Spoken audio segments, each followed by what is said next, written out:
4 মাস আল্লাহ গুনাহ করতে নিষেধ করছিলেন, ফালা তাযলিমু ফীহিন্না আনফুসাকুম। অথচ 4 মাসের নামই তো জানে না। রজবে গুনাহ নিষেধ করছিলেন, শাবান চলতেছে এখন, শাবান। নবীজি নিজে বলছেন শাবান আমার মাস, রমজান আল্লাহর মাস।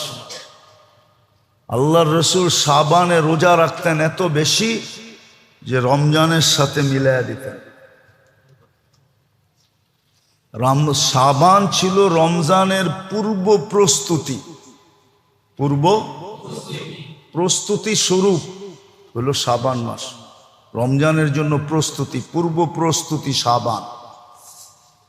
হ্যাঁ, শাবান মাস এই জন্য ছিল যে রমজান মাসে যেন কোনো দুনিয়াবি কাজের জন্য কোনো মুসলমানকে 1 মিনিট সময় না দিতে হয়। সেজন্য শাবানে সব গুছায় নেয়, শাবানে সব গুছায় নেয়। রমজান মাসের জন্য পুরা সে ফারেক হয়ে যায় এবাদতের জন্য। এটা এবাদতের মাস, বন্দেগীর মাস, কামানের মাস, আখেরাতের কামাইয়ের মাস ছিল রমজান। জানি না আল্লাহ নসিবে রাখছে কিনা, পৌঁছতে পারবো কিনা। রমজান কামারি মাস ছিল, আখেরাত কামাইয়ের মাস। এই মাসে সব কিছু ক্লোজিং করার মাস ছিল, ক্লোজিং, বন্ধ করার মাস, ব্যবসা বাণিজ্য সব। শুধু নিত্য প্রয়োজনীয় জিনিস। এই জন্য আফ্রিকার বহু দেশ আছে ফজরের পরের থেকে হাট বাজার শুরু হয়। কি কিছু দেশ না, আফ্রিকার অধিকাংশ দেশে দোকানপাট, অফিস, আদালত সব ফজরের পরে খোলে আসর পর্যন্ত। আসর হইতে দেরি, সব বন্ধ হইতে দেরি করে না। শুধু গভীর রাত পর্যন্ত 2টা জিনিস খোলা থাকে, একটা হলো খাওয়ার আইটেম আর একটা হলো ওষুধ। এই 2টা খোলা থাকবে, আর কিচ্ছু খোলা পাবে না। ওষুধ আইটেম খোলা পাবে, খাওয়ার দোকান খোলা পাবে, বাকি রাস্তাঘাট দেখবেন ফাঁকা আর ফাঁকা। আসর হইতে সব বন্ধ, ফজর পড়া দেখবেন সব খুলে গেছে। কিন্তু এটা মুসলমানদের নীতি হওয়া উচিত ছিল, কিন্তু এটা নীতি হয়ে গেছে অন্যদের। ঠিক শাবান ছিল রমজানের প্রস্তুতির মাস, ক্লোজিং মাস। রমজানের জন্য সব ক্লোজ করে দিবে। হ্যাঁ, নিত্য প্রয়োজনীয় যে জিনিস আছে ওটা রমজান মাসে করবে, কিন্তু ওটার ভিতরে একটা শর্ত লাগায়া করবে।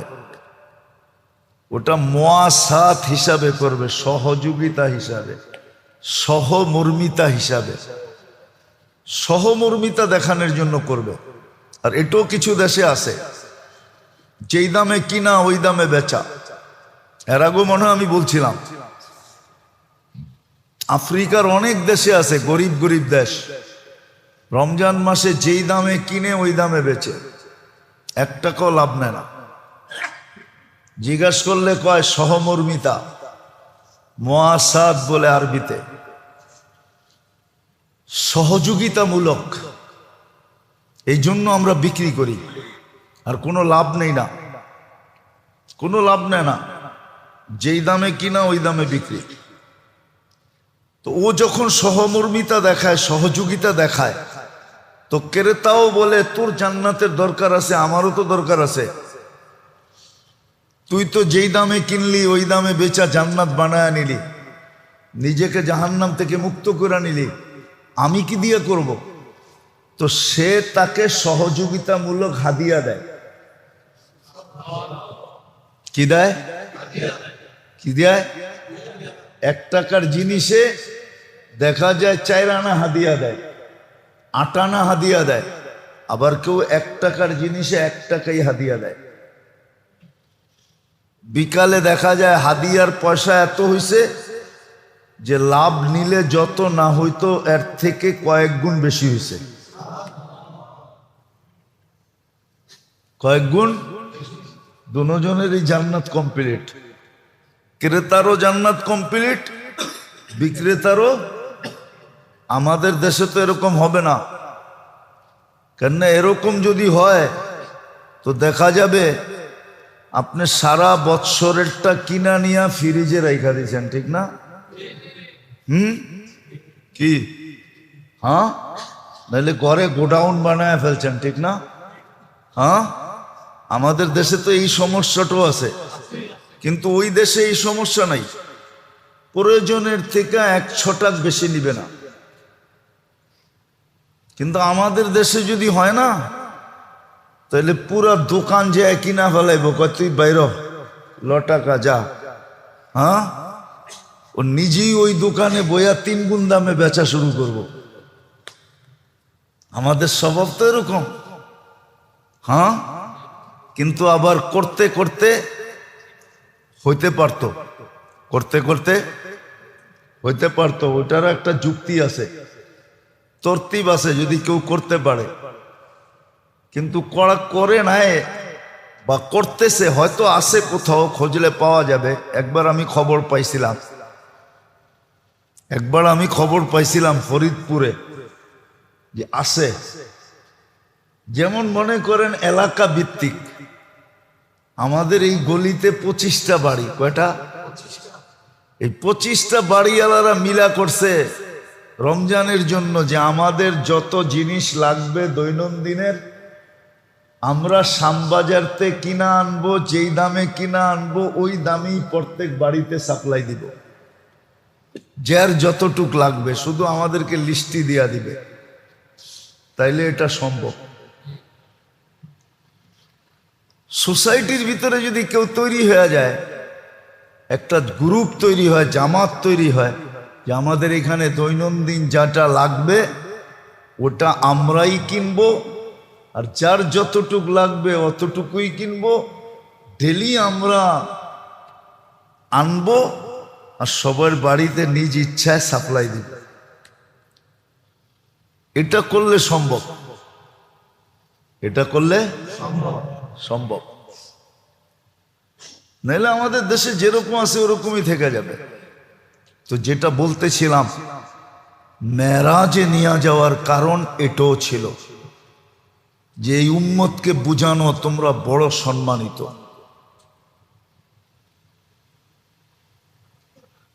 তোমাদেরকে নিয়া আল্লাহর জন্য তো এই শব্দ শোভনীয় না, আল্লাহর জন্য এই শব্দ শোভনীয় না, কিন্তু বুঝানোর জন্য বলতেছি। যে আল্লাহ বলে, বাংলার একটা শব্দ বলতেছি যে আমি সমস্ত উম্মতের ভিতরে তোমাদেরকে নিয়ে বড় গলা করছি, বড় গলা।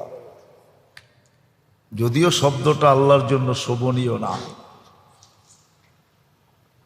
বড় মর্যাদা তোমাদেরকে দিছি, এটা যেন কোনো মতে ক্ষুণ্ণ না হয়, দাগদার না হয়, কখনো যেন এটার উপর আঙ্গুল না ওঠে। এই জন্য নবীজিকে নিয়ে দেখায় দিয়েছে। নাইলে সবজি এলার থেকে ডেলি 100 টাকা নেওয়া, এটা কোন যুক্তিতে? ও কি ওই রাস্তার জায়গার মালিক? ও যে বারাটিয়া বানায় নিল যে তুই আমার বারাটিয়া, ডেলি 100 টাকা দিবি, কেন? এটা আমার এলাকা। মনে হয় বোঝেন নাই?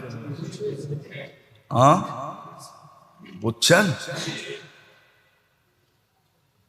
এতিমের মাল খাওয়ার ভিতরে এটাও আছে, সবলরা দুর্বলের মাল খায়া ফেলায় না, নিজের মনে করে, ওনার অধিকার মনে করে। অধিকার, এটা আমাদের অধিকার, আমাদের অধিকার। আবার বলেও আগে দিতে পারলে এখন দিতে পারবে না কেন? ও প্রমাণ করে আগেরটা যেরকম আমরাও এরকম। আগা আর পিছার ভিতরে কোনো পার্থক্য নাই, প্রমাণ করতেছে মুখ দিয়া। আগে তো দিতেন, এখন দিবেন না কেন? ও তাইলে আগে আর পিছে সমান, ঠিক না? রাগ হয়ে যান না কেউ, বুঝতে চেষ্টা করেন, কাজে দিবে। আর নাইলে কিন্তু কালকে পস্তাইতে হবে। ওই দিন বেশি দূরে না। কোরআন নিজেই বলে তারাউনাহু বাঈদা ওয়া নারাহু কারিবা। তোমরা ভাবতেছো দিনটা অনেক দূরে, দিনটা বিলকুল কাছে। কতটুক কাছে? কইছে সেরা কানালিক, তোমার জুতার ফিতা যেরকম কাছে ওই দিনটাও এরকম কাছে। আজকে মরতে দেরি, চোখে দেখতে দেরি করবে না, মরার সাথে সাথে চোখে দেখা শুরু করবে। সকাল বিকাল দেখবে, শুধু দেখবে না, মর্যাদা বা পদ যত বড় হয় তার জন্য সতর্কতাও তত বেশি হয়। পদ যত বড়, এটাকে আমাদের ভাষায় এহতিয়াত বলে, তাকে অনেক সতর্কতার সাথে থাকতে হয়। কেননা ছোটখাটো মানুষের গায়ে যদি দাগ লাগে তো এটা কেমন তেমন দাগ না। ছোটখাটো মানুষ বুঝেন, সমাজের ছোট পদস্থ মানুষ, ছোট লেভেলের মানুষ,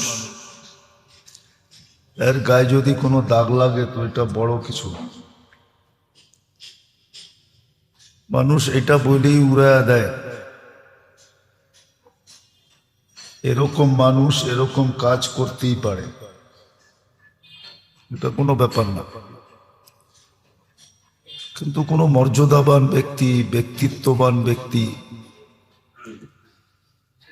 যদি কোনো এরকম কাজ করে বসে যেটা নিন্দনীয়, দূষণীয়, এটার উপরে কিন্তু মানুষের আঙ্গুল বেশি ওঠে, যে এই লোকটা এই কাজ করলো কি করে, ঠিক না? ওটার চর্চাও বেশি হয়। এমনও দেখা যায় মিডিয়া আলাদের খোরাক হয়ে যায়, কয়েক সপ্তাহ ছাপানের জন্য, কয়েক মাস পর্যন্ত ছাপানের জন্য খোরাক মেলায়। পত্রিকা খুব বিক্রি হয়, ঠিক না? কিন্তু সাধারণ মানুষেরটা চোখেও পড়ে না, আলোচনায় আসে না, মিডিয়াও আসে না। এই উম্মত হলো বড় মর্যাদাশালী উম্মত। উম্মতে মুহাম্মাদি বড় মর্যাদাশালী উম্মত। যদিও আমাদের মর্যাদা সবাই জানতো, কিন্তু আমরা জানি না। আমাদের মর্যাদা কিন্তু তাওরাত আলারা জানতো। এই জন্য কোরআনে বলে মাসালুহুম ফিত তাওরাত। ইনজিল আলারা জানতো, এই জন্য কোরআনে আছে মাসালুহুম ফিল ইনজিল। জবুর আলারা জানতো। এরকম প্রত্যেক নবী রসুল জানতো, প্রত্যেক উম্মত জানতো, প্রত্যেক উম্মত জানতো আমাদের মর্যাদা। কিন্তু আমরা আমাদের মর্যাদা জানি না। যদিও কোরআনে উল্লেখ আছে, কিন্তু এটা নিয়ে বেশি চর্চা নাই, আলোচনা নাই। যেটা নিয়ে চর্চা না হয়, যেটা নিয়ে আলোচনা না হয়, ওটা আস্তে আস্তে বিলুপ্ত হয়ে যায়। এই জন্য দেখবেন আমাদের সন্তানরা দাদার নাম জানে না। রাগ হয়ে গেলেন? পরদাদার নাম তো আপনারা কেউ জানেন না। জানেন? কয়জন জানেন পরদাদার নাম? ওই একজন জানেন, তাও মাদ্রাসায় পড়ে দেখা জানে, এলে এটাও জানতো না। হ্যাঁ, কেন আলোচনা নেই? অথচ উচিত ছিল দাদা, পরদাদা, এর দাদা, এর দাদা, এর দাদা, যতটুকু সম্ভব এটা সুরক্ষিত করা দরকার ছিল। আর এটা কিতাবে আছে, নসব বলে এটাকে, নসব, বংশের ধারা। এটার দ্বারা মানুষের ভিতরে অনেক কিছু তৈরি হয়, কিন্তু আমাদের বংশের ধারার কোনো আলোচনা নেই। আগে যাও ছিল, এখন নাই। আগে লিখতো মানুষ, এখন শুধু চৌধুরীটা লেখে, আর কোনোটা লেখে না। কি এখন শুধু যারা চৌধুরী আছে না, ওরা লেখে নামের শেষে চৌধুরী, আর যারা শেখ আছে ওরা নামের আগে শেখ লেখে। দুই তিনটা ছাড়া আর একটাও লেখে না। আগে সব লিখতো, সব আলোচনা হতো, চকিদার বাড়ি, সর্দার বাড়ি, এটি সব লেখা হইতো, কিন্তু এখন লেখে না। তো যেটা বুঝাইতেছিলাম, ভালো মতে বোঝেন, কিন্তু এই উম্মতের মর্যাদা বিরাট বড়। যদিও সমস্ত উম্মত এই উম্মতের মর্যাদা জানতো, নবীদের মজলিসে আলোচনা হতো, কোরআন বলে, কোরআন বলে, কোরআন আলোচনা হতো নবীদের মজলিসে এই উম্মতের। কিন্তু এই উম্মত নিজের মর্যাদা জানে না। যদিও কোরআনে লেখা আছে, কেননা এটার চর্চা নাই, চর্চা না থাকলে বিলুপ্ত হয়ে যায়। যেমন বললাম না, দাদার নাম জানে না, কেননা শুধু বাপের নামেরই চর্চা হয়। বাপ কোনোদিন দাদার চর্চা করে না, খালি নিজেরটাই করে। দাদার চর্চা বাপ কোনোদিন সন্তানের সামনে করে না, যে তোর বাবা দাদা কেমন ছিল, বংশ কি ছিল, পড়ালেখা কতটুক ছিল, সৎ কতটুক ছিল, ধার্মিক কতটুক ছিল, এই আলোচনা কেউ করে না। এই জন্য সন্তানরা দাদার নাম জানে না। পরদাদার নাম তো দূরের কথা, পরদাদার নাম তো দূরের কথা, দাদার নামই জানে না। তো এই উম্মত নিজের মর্যাদা জানে না। মেরাজের একটা কারণ এটাও ছিল। এই জন্যই নবীজিকে দেখাইতে নিয়ে গেছেন যে আপনার উম্মতের মর্যাদা যেন ক্ষুণ্ণ না হয়। আমরা বড় মর্যাদা দিছি আপনার উম্মতকে। শুনানো কথা দিয়া বললে, শুনানো কথা যদি আপনি শুনান, তো উম্মতের ভিতরে প্রশ্ন হইতে পারে যে এটা তো শোনা কথা। এই জন্য আল্লাহ দেখাইতে নিয়ে গেছেন যে বন্ধু আপনি দেখা যান, তারপরে বলেন। শোনা কথার চেয়ে দেখা কথার গুরুত্ব 1000 কোটি গুণ বেশি। এই জন্য নবীজিকে নিয়ে গেছেন দেখাইতে যে আপনার উম্মতের ভালো কাজের পরিণাম কি হবে এটাও দেখা যান, খারাপ কাজ যদি করে তো এটার পরিণাম কি হবে এটাও দেখা যান। আল্লাহর রসুল দেখা আসছেন, আল্লাহর রসুল দেখা আসছেন যে খারাপ কাজের পরিণাম কি হবে, ভালো কাজের পরিণাম কি হবে, দুটোটা দেখায় দিয়েছেন, একটা জান্নাতে একটা জাহান্নামে। 2-4-10টা দেখাইলেই বাকিটি বোঝা উচিত। আল্লাহ 2-4-10টা দেখায় দিছেন, বাকিটি বোঝা কি সহজ। এই জন্য আল্লাহ রসুলকে আল্লাহ নিয়ে গেছেন মেরাজে, যে আপনার উম্মতের মর্যাদা যেন ক্ষুণ্ণ না হয়। আমি যেই বড় মর্যাদা দিছি যে কিয়ামতের মাঠে এরা সাক্ষী হিসাবে দাঁড়াবে,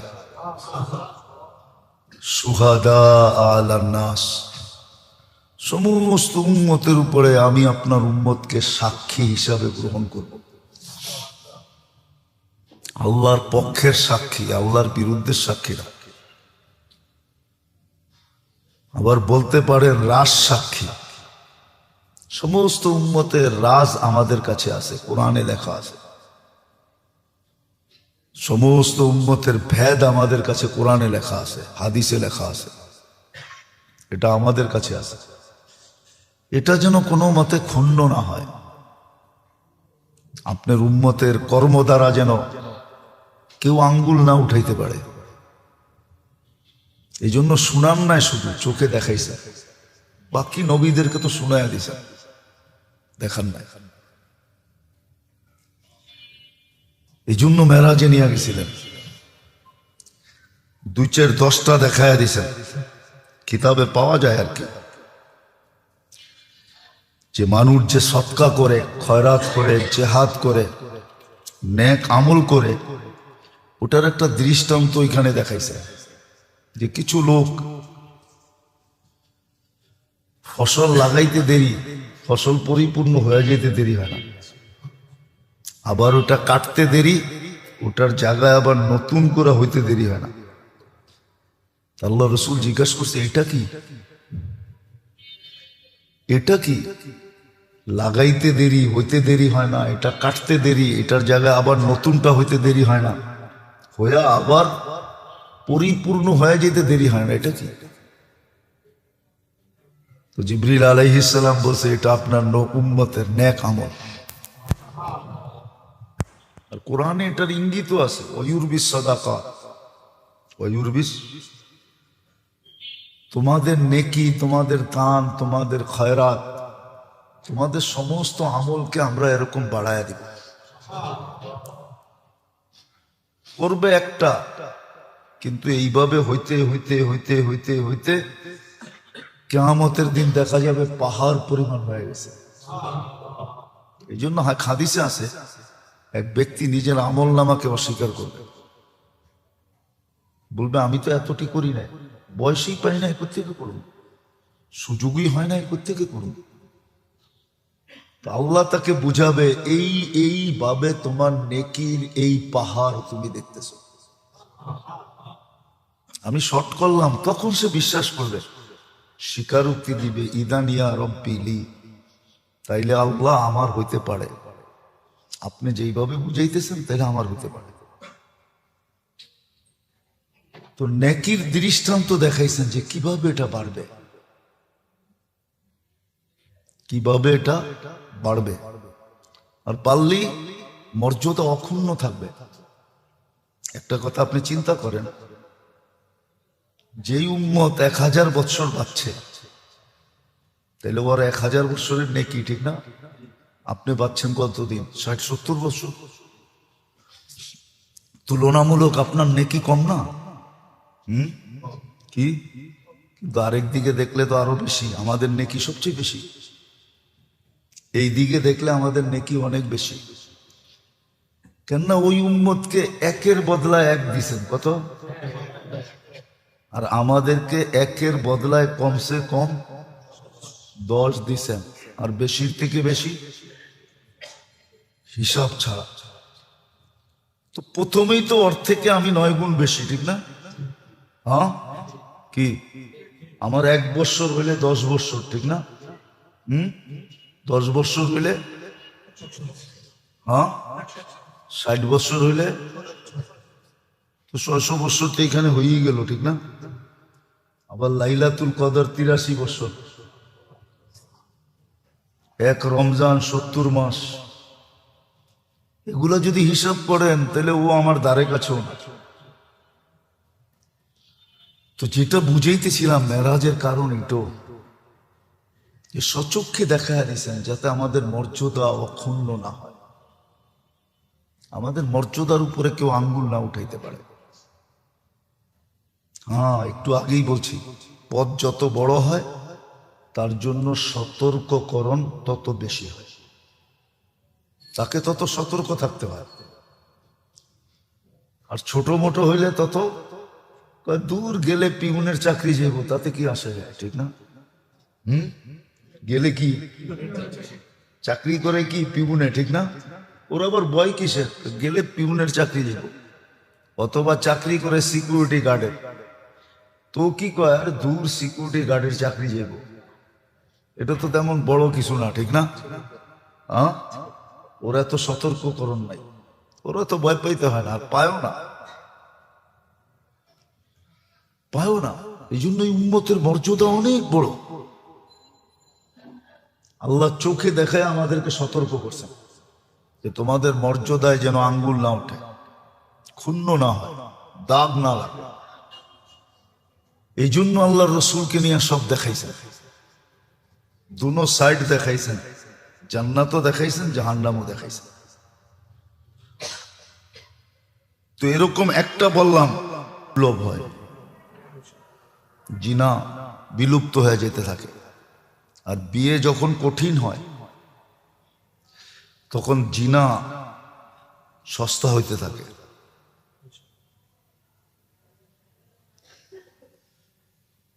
আজকে আমাদের সমাজটা বিজাতির রঙে রঙিন হইয়া, এই জন্য আল্লাহ দেখাইছেন আপনার উম্মতের, এটা মুসলমানদের ব্যাপারে, কাফেরদের ব্যাপারে না, মুসলমান উম্মতের ব্যাপারে। আর জিনার অনেক ধরনের প্রকার আছে, জিনার লম্বা প্রকার আছে, যাক আমি লম্বার দিকে যেতে চাইতেছি না। বলছে আপনার উম্মতের দৃষ্টান্ত, হালাল পন্থাকে ছেড়া হারাম পন্থার দিকে এরা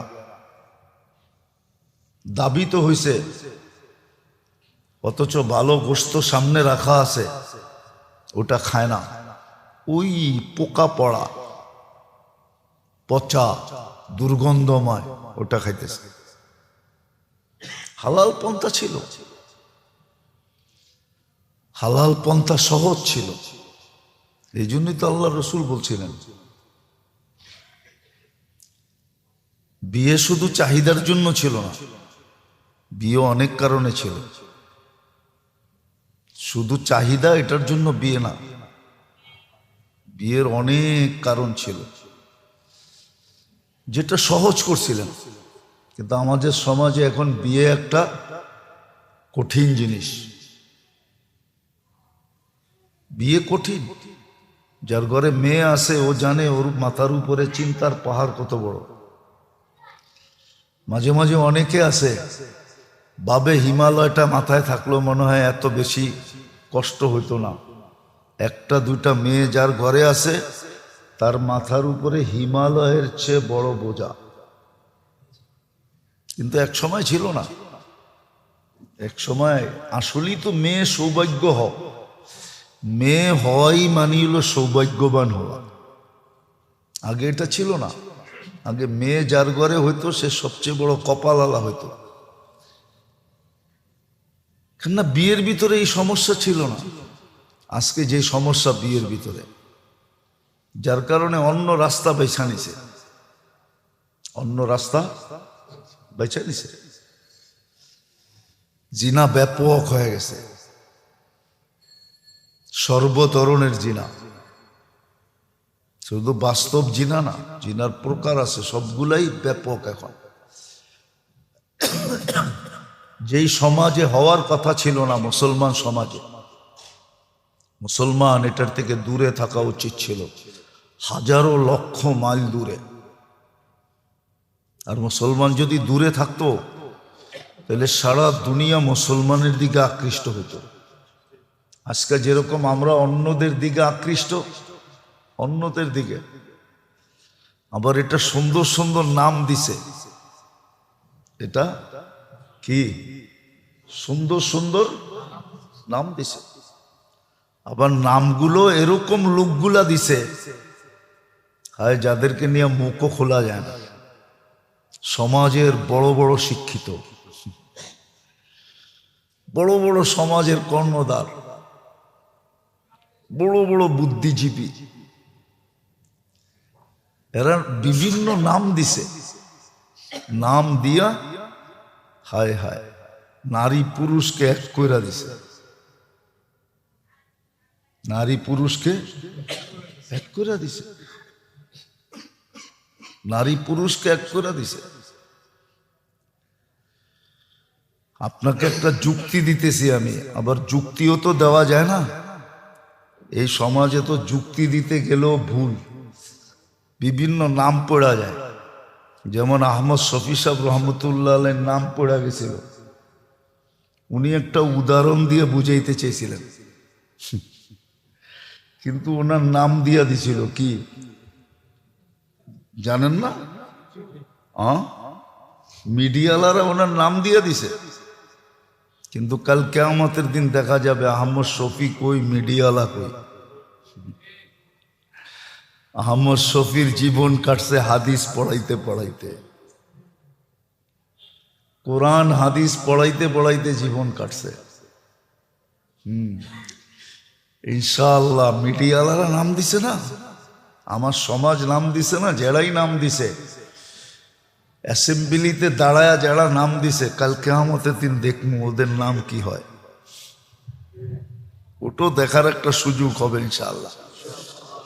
কথা আবার অন্যদিকে চলে যাবে। জান্নাতীদের বিনোদনের সবচেয়ে বড় কি জিনিস জানেন? নেয়ামত তো আছে আছে, বিনোদনের সবচেয়ে বড় কি জিনিস জানেন? জানেন? ঘুমাইলে করতে জানবেন। বিনোদনের সবচেয়ে বড় জিনিস কি জান্নাতীদের জানেন?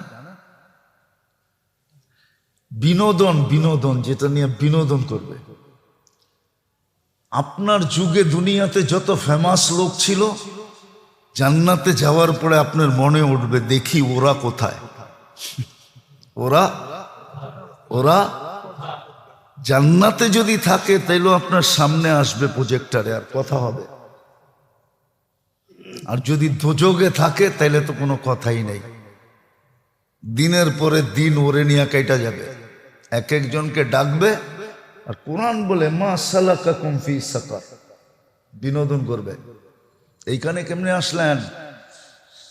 পেপার পত্রিকায় তো খুব দেখতাম আপনারে, মিডিয়ায় তো খুব চর্চা হইতো আপনার, বাব্যঙ্গি তো খুব দেখাইতেন, সব কইতো আপনার কারণে তো পুরো এলাকা কাঁপতো।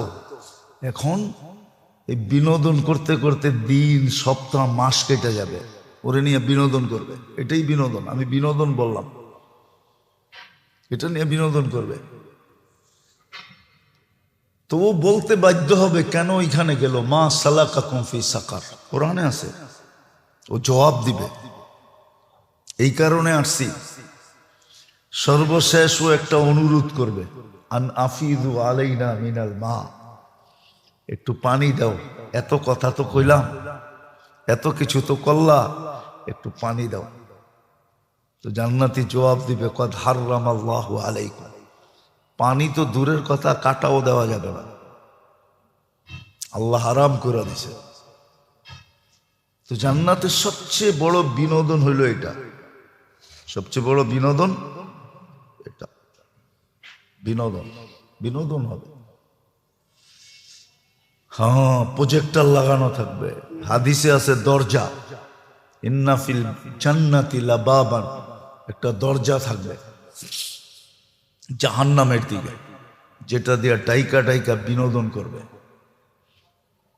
যেটা আমি বুঝাইতেছিলাম যে আল্লাহ রসুলকে মেরাজে নিয়ে যাওয়ার কারণ এটাও ছিল যে বাস্তব জিনিসটা যেন চোখে দেখা আসে। যার দ্বারা আল্লাহ রসুলের মর্যাদা, ১৬ লক্ষ নবীদের ভিতরে কারো নামের শেষে নাই নবিউল মুশাহেদা, চোখে দেখা নবী, এই শব্দটা কারো জন্য নাই, কিন্তু আমাদের নবীজির জন্য আছে নবিউল মুশাহেদা বলা হয়, উনি সচক্ষে সব দেখা আসছেন। তো যারা ব্যভিচারে লিপ্ত, যদি তওবা না করলো দুনিয়াতে, আজকে তো তওবা করবে দূরের কথা, এটাকে ফ্যাশন মনে করা হয়। কি ফ্যাশন মনে করা হয়? তো যেই উদাহরণটা আমি দিতেছিলাম, বলেন চুম্বুকের কাছে যদি লোহা থাকে তো সেটা আকর্ষিত হবে না হবে না? তো নারীর সামনে তো পুরুষ চুম্বুক, সে কি নারীকে আকর্ষণ করবে না? আবার পুরুষের সামনে নারী তো কি চুম্বুক, তো সে কি পুরুষকে আকর্ষিত করবে না? না করবে না?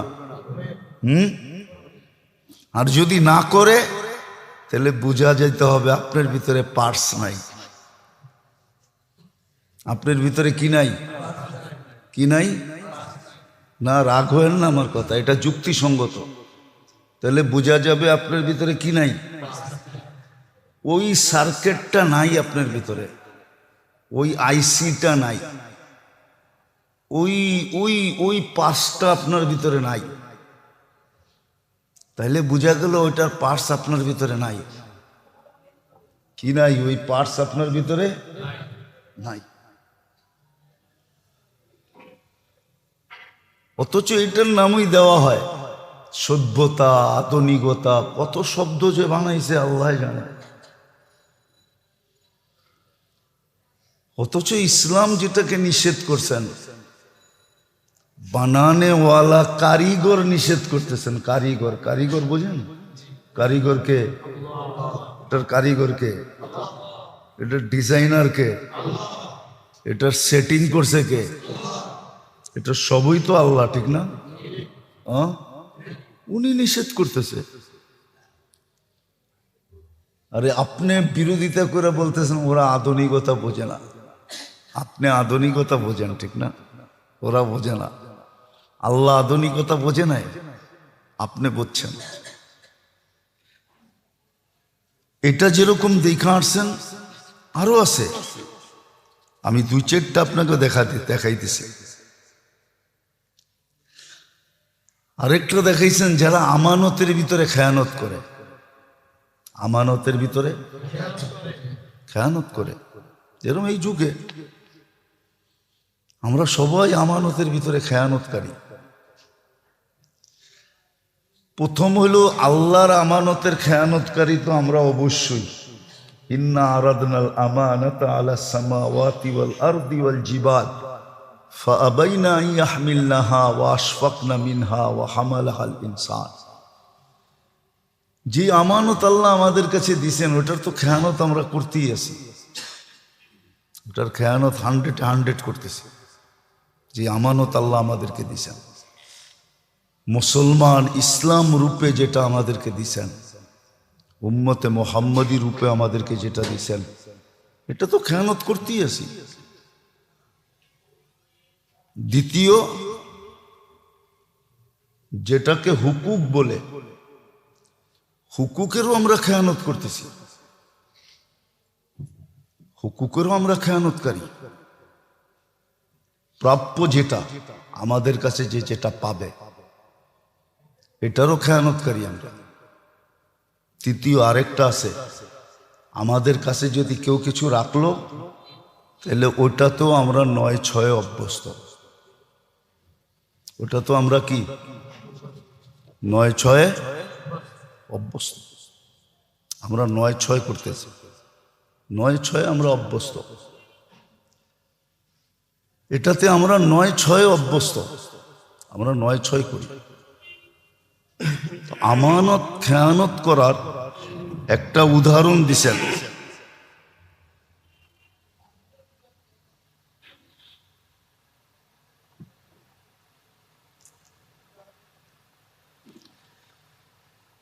যে সে একটা বিরাট বড় বোঝা উঠাইতে চাইতেছে কিন্তু উঠাইতে পারে না, কিন্তু ফেরেশতারা তাকে উঠাইতে বাধ্য করতেছে। উঠাইতে কি করতেছে? বাধ্য করতেছে। যেটা সে উঠাইতে বাধ্য করা হয় তা। আবার সে মাথার থেকে নামায়া দেয়, আবার ফেরেশতা তাকে বাধ্য করে মাথার উপরে উঠাইতে। এইভাবেই চলতে থাকে। তো জিজ্ঞাসা করছে এটা কি? তো বলছে যারা আমানতের ভিতরে খেয়ানত করছে তাদের দোজখের ভিতরে এরকমই শাস্তি দেওয়া হবে। এটা আপনার উম্মতের দৃষ্টান্ত।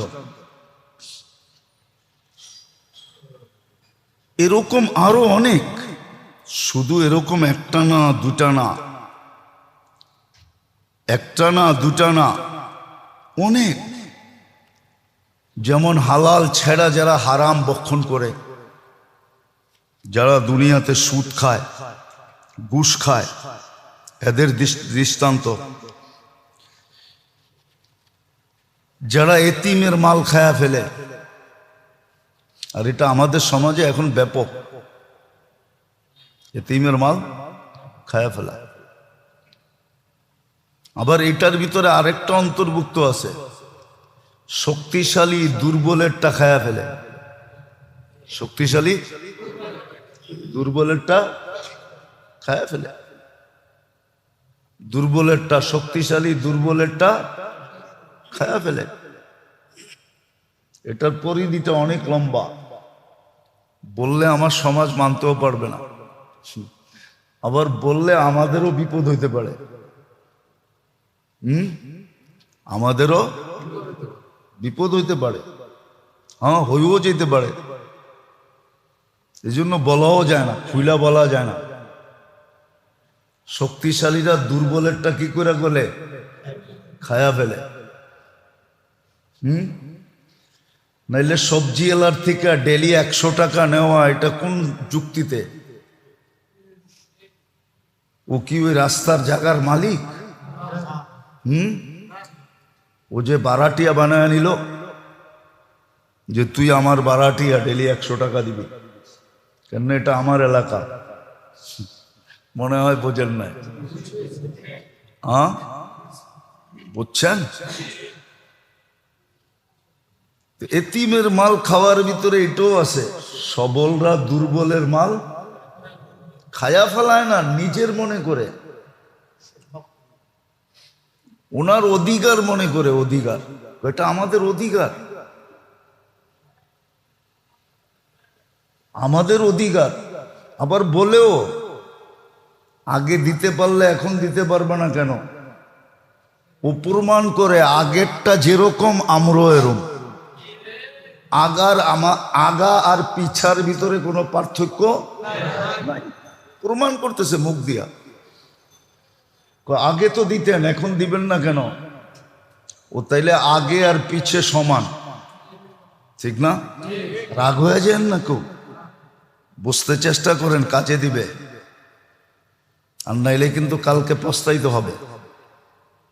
ওই দিন বেশি দূরে না, কোরআন নিজেই বলে তারাউনাহু বাঈদা ওয়া নারাহু করিবা। তোমরা ভাবতেছো দিনটা অনেক দূরে, দিনটা বিলকুল কাছে। কতটুক কাছে? কইছে সেরা কানালিক, তোমার জুতার ফিতা যেরকম কাছে, ওই দিনটাও এরকম কাছে। আজকে মরতে দেরি, চোখে দেখতে দেরি করবে না, মরার সাথে সাথে চোখে দেখা শুরু করবে। সকাল বিকাল দেখবে, শুধু দেখবে না। সিলেটি ভাষা বোঝেন তো না? তো সিলেটের এক লোক বলতেছিল, স্বামী স্ত্রী মিলা কিন্তু জান্নাতের পরিধি হবে কমসে কম এই দুনিয়ার 20 গুণ সমান। কয় গুণ? 2,80,000 মাইল। না, স্বামী 10 গুণ, স্ত্রী 10 গুণ, মিলা কত? ফ্ল্যাট কিনছিলাম 2টা, কিন্তু দুটাই ছোট ছোট দেখা এক কইরা একটু বড় করছি। আল্লাহ এরকমই দিবে, প্লট 2টা, কিন্তু 2টারে এক কইরা দিবে, তো ওই 2টারে এক কইরা দিবে। এটাও দেখা দিছে যে কোন আমলের বদলায় কি মিলবে। সর্বশেষ জান্নাতে মেরাজ এই জন্য ছিল, যেটা আল্লাহ কোনো মাধ্যমে দিতে চান নাই। ইসলামের সমস্ত হুকুম আহকাম সব জিবরিল আলাইহিস সালামের মাধ্যমে আসছেন। উনি মধ্যখানে মাধ্যম ছিলেন, বায়া ছিলেন। কি দেখেন না, গাড়িতে লেখা থাকে যাইব বরিশাল, লেখা আছে বায়া বাঙ্গা, ঠিক না? তো জিবরিল আলাইহিস সালামের মাধ্যমে আসছেন, কেননা সমস্ত ইবাদত একটাই ছিল, একটা। কিন্তু আল্লাহ নামাজের ব্যাপারে কোনো মাধ্যম রাখতে চান না, কেননা নামাজ একটা না। নামাজ তো একটার বদলায় কয়টা? 100টা। একটা 100টার সমান। এই জন্য নামাজ দেওয়ার জন্য আল্লাহ মাধ্যম রাখতে চান নাই, যে এখানে মাধ্যম রাখতে চাই না। বন্ধু, আপনি উঠা চলে আসেন, এটা হ্যান্ড টু হ্যান্ড দিতে হবে। নিজের কুদরতি হাত থেকে আমাদের নবীজির পবিত্র হাতে উঠায়া দিয়েছেন। নামাজ দেওয়ার জন্য মেরাজে নিয়ে গেছিলেন, নামাজ দেওয়ার জন্য মেরাজে নিয়ে গেছিলেন। কিন্তু আফসোস তো এইখানেই, এত বড় জিনিস পাওয়ার পরেও যেটার ভিতরে হাজারো জিনিস লুকানো ছিল, নামাজের ভিতরে হাজারোটা লুকানো আছে, হাজারো। দুনিয়া আখেরাতের সমস্ত কল্যাণ নামাজের মধ্যে লুকানো আছে, দুনিয়ারটাও আখেরাতের। কিন্তু আফসোস তো এইখানে, উম্মত পাইল কিন্তু বুঝলো না, চিনল না যে নামাজ কত বড় জিনিস, কত বড় দৌলত। নামাজ কত বড় দৌলত, কত বড় জিনিস, যেটাকে পূর্ণ করার জন্য আল্লাহ নিজের ঘরটা পর্যন্ত পাঠাইতে হয়েছে। মসজিদ কার ঘর? মসজিদ দেওয়া মানে নামাজকে পূর্ণতা দেওয়ার জন্য। হ্যাঁ, নাহলে হাদিসে কেন আসতো নামাজ কোথায় আদায় করবে?